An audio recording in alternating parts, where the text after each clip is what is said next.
The fluorescent lights hummed above as Elijah Rivers sat near the window, tapping his pencil lightly against his desk. It wasn't nerves, just a habit, a rhythm he found comforting. His dark brown eyes stayed locked on his notebook, focused, lost in thought. Jefferson Middle School was loud as usual, students whispering, some laughing, some throwing crumpled paper across the room. But Elijah stayed quiet, like always. He had learned over time that silence was safer. At the front of the room, Miss Thornton adjusted her glasses, skimming through her notes. 15 years of teaching had made her strict, controlled, but not fair. The way she treated some students with patience and kindness, while barely acknowledging others, made it clear. She had favorites, and Elijah was not one of them. Not that she had ever been obvious about it. She never raised her voice, never insulted him outright, but she also never called on him, never praised him when he got an answer right. If he did make a mistake, her pauses lasted longer, her corrections sharper. Elijah had noticed. So had the other students. Across the aisle, Tyler Whitman, Elijah's only real friend in the class, leaned over. "She never calls on you, bro," he muttered. "I swear, you got teacher invisibility or something." Elijah gave a half smile. "Guess I do. But today, something felt different." Miss Thornton's eyes flickered toward him more than usual. Not just in passing, there was something else, something calculated. The hairs on the back of Elijah's neck tingled. Then she spoke. "Elijah." His name landed in the air like a dropped pin. Every head turned. Miss Thornton had never said his name like that before. Elijah straightened slightly, meeting her gaze. "You mentioned your grandfather the other day," she said smoothly, her lips curved. Not quite a smirk, but something close. Elijah felt his stomach tighten. "What about him?" "You said he was a musician, correct?" A few students chuckled. Elijah felt his fingers curl under his desk. "Yeah," he said cautiously. "He played jazz." Miss Thornton's smile widened. "Ah, jazz. How interesting." She clasped her hands together, scanning the room before landing her gaze back on him. "Well then, since it runs in the family, let's see what you've got." His heart stopped. "What?" The teacher gestured toward the dusty, old piano in the back of the classroom. It had been sitting there for years, barely touched, its wooden frame scuffed and forgotten. "Oh, Tinya, Elijah," Miss Thornton said sweetly. "Why don't you play something for the class?" A ripple of laughter spread through the room. A sinking feeling spread in Elijah's chest. This wasn't an opportunity. This was a setup. His mouth felt dry. I didn't say I could play." Miss Thornton raised a brow. "Oh, but surely if your grandfather was such a talented musician, you must have picked up a thing or two." More giggles.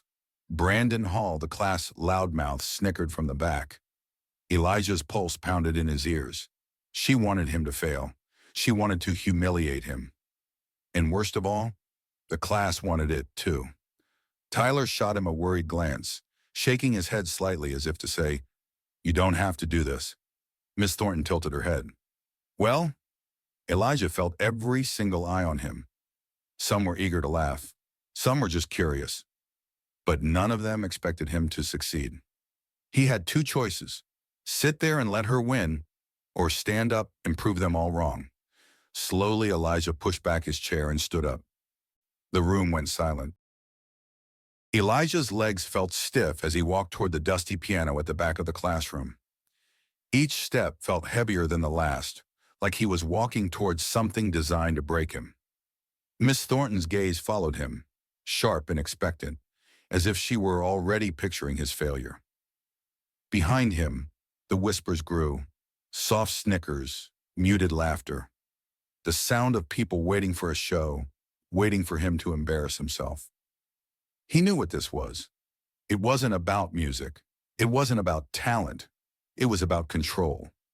Miss Thornton wasn't giving him a chance. She was setting a trap. She expected him to stumble, to fumble with the keys, to prove her assumptions right, to be the black boy who couldn't possibly have the refinement, the skill, the intelligence to play something beautiful. Elijah swallowed hard, his fingers curling into fists. His whole life he had been ignored, underestimated, looked past like he didn't exist. Teachers rarely called on him. If he answered something right, it was brushed over quickly. If he got something wrong, the silence that followed was longer, heavier, more pointed. And now he was suddenly the center of attention. Not because they believed in him, but because they didn't. Elijah felt it tighten in his chest. That weight, that silent, unwritten rule that people like Miss Thornton, people like this school, this system, had placed on him long before he ever stepped into this classroom. He hesitated standing in front of the piano. His reflection stared back at him from the polished black surface. A flash of memory hit him. The living room was bathed in golden afternoon light, dust dancing in the air as his grandfather's fingers glided over the keys. The deep, rolling sounds of jazz filled the space, each note rich and full, as if the piano itself was alive. Young Elijah sat beside him, barely reaching the keys, his small fingers fumbling to copy the movements. His grandfather chuckled. "Music ain't just sounds, boy, it's power." Elijah looked up at him, confused. "Power?" His grandfather nodded, still playing, his hands moving effortlessly over the keys. "People will try to put you in a box, Eli. They'll try to make you feel small, make you feel like you don't belong. But music don't got no color, no rules. When you play, they gotta listen. They gotta hear you." He paused, holding Elijah's hands gently, guiding them over the keys. "When the world don't see you, make 'em hear you." Back to the present. Elijah's fingers twitched at his sides. The weight in his chest didn't feel as heavy anymore. Because suddenly, he wasn't just standing in front of a dusty piano in a classroom full of people waiting for him to fail. He was standing in front of a challenge, a choice. Either let them define him or define himself. Something inside him shifted. A slow, steady burn replaced the doubt. He exhaled, rolling his shoulders back. Then before he could second-guess himself, he pulled out the bench, sat down, and placed his fingers on the keys. The room was silent. Everyone expected disaster. Elijah knew better. He took one last deep breath, and then he played. Elijah's hands hovered over the keys, his fingers barely touching them. The piano was old, slightly out of tune, and smelled like dust and neglect. It hadn't been played in years. The whispers behind him grew louder. Someone let out a quiet chuckle. "Come on, man, just play something," Brandon muttered from the back, his voice laced with amusement. Elijah's fingers trembled slightly. Not from fear, but from the weight of the moment. This was it. One wrong note, one hesitation too long, and he'd be exactly what Miss Thornton wanted him to be. A failure. A joke. The air in the classroom felt thick, heavy. He swallowed hard and pressed down on the first key. It rang out, soft, uncertain, more snickering. Miss Thornton crossed her arms, a small, knowing smile tugging at the corner of her lips. Then, boom! Elijah's hands came alive. A deep, rolling blues progression filled the room, smooth and confident. His fingers glided over the keys, transitioning effortlessly into a complex jazz melody, full of soul, full of energy, full of something bigger than the four walls of that classroom. The room snapped into silence. Every single whisper, every suppressed laugh, gone. Even the air itself seemed to hold still, wrapped in the rhythm of Elijah's playing. His left hand kept the bass line strong, while his right danced over the melody, weaving in and out, adding flourishes, bends, and runs that weren't just skillful, they were alive. Miss Thornton's expression shifted. Her smirk faltered, her arms slowly uncrossed. She had expected hesitation. She had expected a clumsy, awkward attempt. She had not expected this. Across the room, Tyler's jaw dropped. Brandon, who had been smirking just moments ago, sat frozen in place. A girl in the back, Madison Green, whispered, "No way." Elijah wasn't looking at them. He wasn't even looking at the keys anymore. He was feeling them. The music poured out of him, effortless, raw, filled with years of practice, of memories, of his grandfather's lessons. The same melodies that had once filled his childhood home now echoed through the sterile, lifeless classroom, turning it into something else entirely. Something alive. Miss Thornton blinked, her face a mask of disbelief. Elijah pushed forward, building the music higher, bolder. He threw in a lightning-fast scale run, his fingers flying over the keys with such speed that a few students gasped aloud. It was undeniable. This wasn't luck. This wasn't a fluke. This was talent. The kind you couldn't fake, couldn't teach. And Miss Thornton knew it. Elijah hit the final notes, a strong, resounding chord that rang through the classroom like a statement. Then, silence. Heavy, stunned, powerful silence. For a moment, no one moved. Then clap. A single student in the back. Then another. And another. Within seconds, the entire class was applauding. Tyler let out a low whistle. Damn. Brandon, still leaning back in his chair, shook his head in disbelief. I didn't know he could do that. Elijah slowly lifted his hands off the keys. His heartbeat wasn't racing. He wasn't nervous. He wasn't afraid. He had just done what no one expected. In the loudest silence in the room, Miss Thornton's. She stood stiffly by her desk, lips pressed into a tight line, fingers curled slightly against the edge. Her entire body language screamed one thing: she had lost. Elijah turned his head slightly, meeting her eyes. She blinked, just for a second, just long enough for him to see it. Shock, disbelief, maybe even regret. But she recovered fast, her face going unreadable again. She cleared her throat. Well, she said, voice clipped, controlled. That was unexpected. The applause died down, but the energy in the room had changed. Elijah didn't say a word. He didn't need to, because for the first time ever, the whole class had truly seen him. The final note hung in the air, vibrating through the silence like an echo that refused to fade. Elijah let his hands rest on his lap, breathing evenly. His heart wasn't pounding. It was steady, because deep down he had known what would happen the moment his fingers touched the keys. They weren't laughing anymore. For the first time, they saw him. Tyler, still staring at the piano, shook his head in disbelief. He leaned closer, his voice barely above a whisper. Bro, that was insane. Elijah said nothing, just flexed his fingers slightly, feeling the warmth still lingering on the keys. Across the room, Brandon sat frozen, his smirk completely gone. The same guy who had been waiting to see Elijah fail now had his arms crossed, lips pressed together. He looked like he wanted to say something, but no words came out. Other students exchanged glances, ones filled with guilt, with surprise, with something close to admiration. Nobody had expected this. Not from him. Not from the quiet black boy who never spoke unless called on, the one Miss Thornton had spent months pretending wasn't even there. But now they couldn't ignore him. The energy in the room had shifted. A few students still whispered, their voices hushed, their tones different now, not mocking, but full of awe.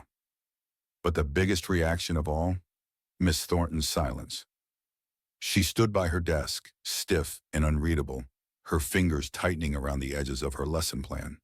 Her lips parted slightly, as if she wanted to say something, but then she shut them again, jaw clenching. She wasn't smiling anymore.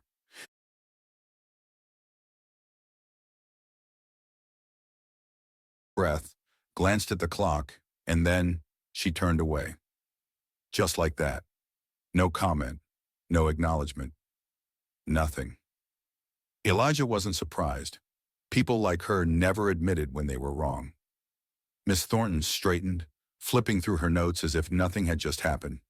All right, let's move on. A few students blinked, looking between her and Elijah in confusion. Tyler let out a quiet scoff. Brandon muttered under his breath, "That's it?" Miss Thornton didn't answer. She picked up her chalk and started writing on the board like the last 5 minutes hadn't just changed everything. But it had. The class felt it, and so did Elijah. He didn't need her approval. He never had. Because today his music had spoken louder than she ever could. Elijah stared at the chalkboard as Miss Thornton pretended nothing had happened. The classroom still felt heavy, like the music was still hanging in the air, refusing to be erased. The students weren't whispering anymore, but their eyes kept darting toward him, waiting, watching. Because they knew. Everyone knew. Miss Thornton hadn't just brushed past a good performance. She had ignored something undeniable.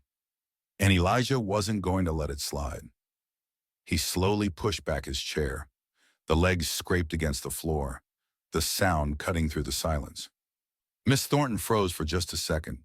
Then she turned, her face calm, controlled. "Elijah, take your seat." But Elijah didn't sit. He met her gaze, steady, unflinching. "You only asked me to play because you thought I'd fail." The words landed like a thunderclap. A ripple of murmurs swept through the class. Tyler's eyes widened.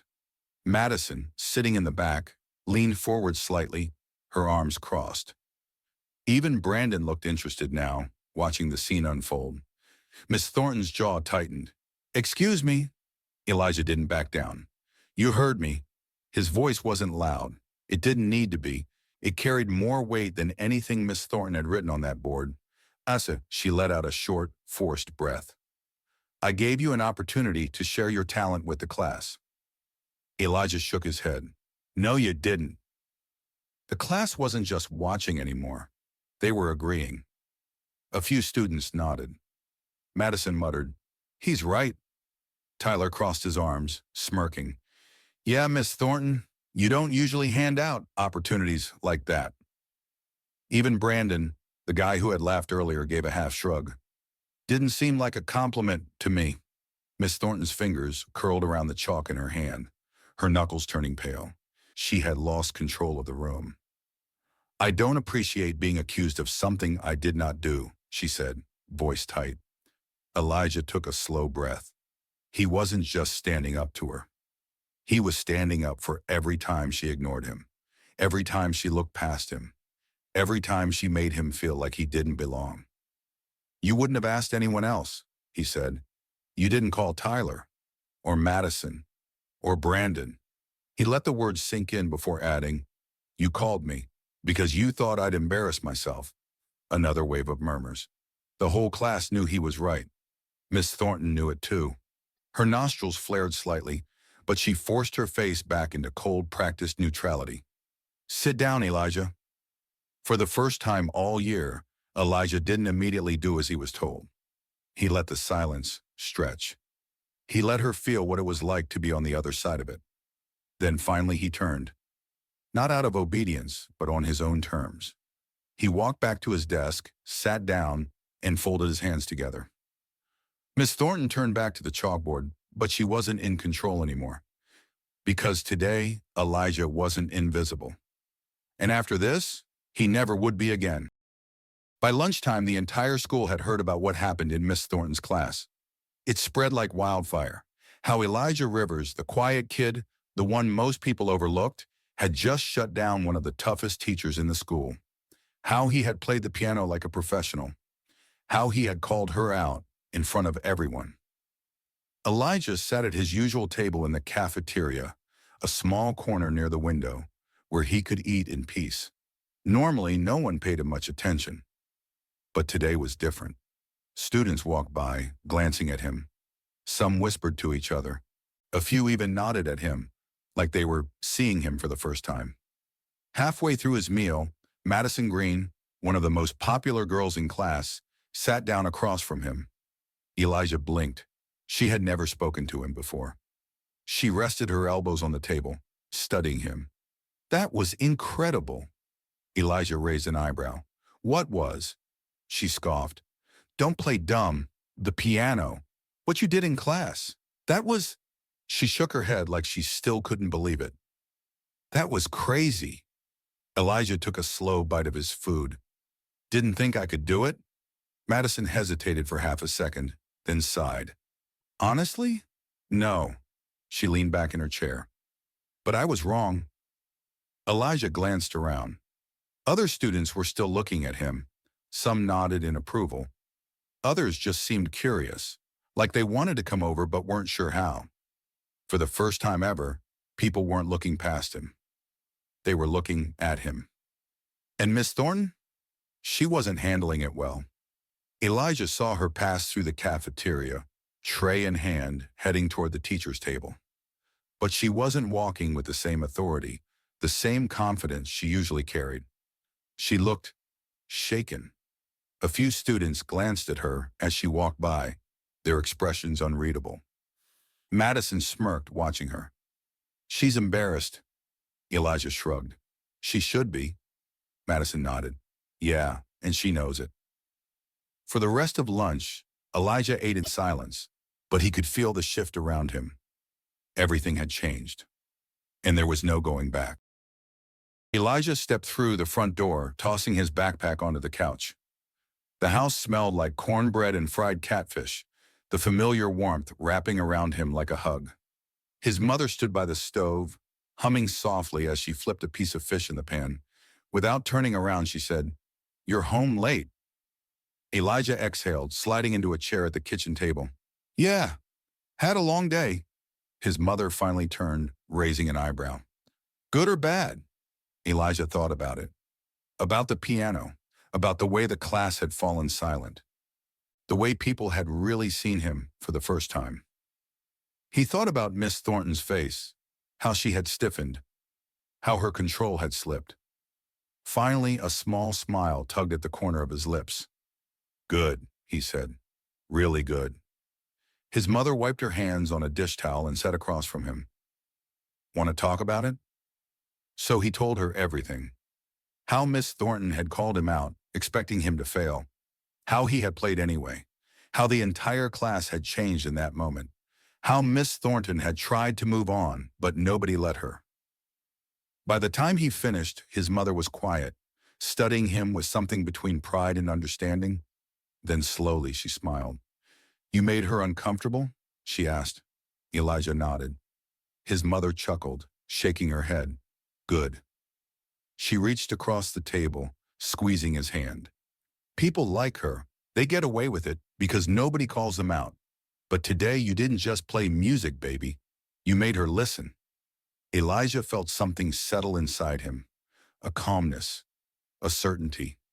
For the first time, he didn't feel small. Elijah walked into class, his backpack slung over one shoulder. The room felt different now. The whispers were gone. The stolen glances weren't mocking anymore. They were curious, maybe even a little impressed. Miss Thornton stood by her desk, flipping through her lesson plan. But when Elijah walked past her, she didn't look up. She didn't say his name. She didn't call on him. For the first time, she was the one avoiding eye contact. Elijah smirked to himself as he slid into his seat. She didn't control him anymore. She never had. Tyler nudged him. "Man, you really flipped everything upside down yesterday." Elijah just shrugged. "Yeah, I guess I did." He pulled out his notebook, tapping his pencil lightly against the desk, the same rhythm he always did. But this time, something felt different. Lighter, stronger. Because he had proven something. Not just to Miss Thornton, not just to the class, but to himself. He wasn't invisible. He never had been. And from now on, they would hear him. When people try to silence you, let your talent speak so loud they have no choice but to listen.